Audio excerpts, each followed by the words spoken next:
یہ ایک سرد شام تھی۔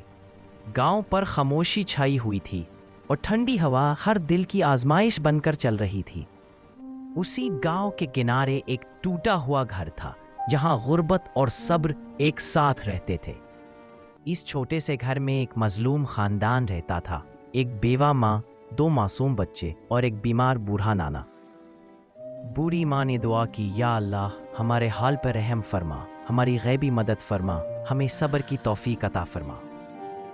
اسی وقت گاؤں کی ایک خاموش خانقاہ میں نقشبندی درویش ذکر خفی میں مشغول تھے۔ نقشبندی درویش بولے، کسی مظلوم کا دل رو رہا ہے، اے اللہ ہمیں وہاں پہنچا دے۔ نقشبندی درویش دل کی آواز سن کر اپنی لاٹھی تھامے خاموشی سے چل پڑے۔ ہر طرف نور برس رہا تھا۔ درویش اس غریب خاندان کے گھر پہنچے اور کہا، دروازہ کھولو، ہم دعا لے کر آئے ہیں۔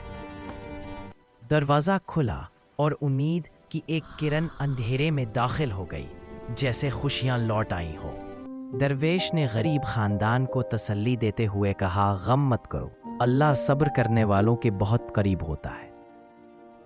بوڑھا بولا، نقشبندی درویش، سب کچھ چلا گیا، بس اب صبر کا سہارا باقی ہے۔ درویش نے خاموش دعا کی اور رحمت کے دروازے کھلنے لگے۔ اگلی صبح گاؤں کے دل بدل چکے تھے۔ کوئی راشن لایا، کوئی کپڑے، کوئی دوا۔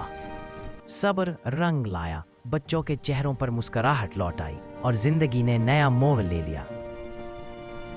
یاد رکھو، مظلوم کی آہ عرش کو ہلا دیتی ہے اور صبر کرنے والا کبھی اکیلا نہیں ہوتا۔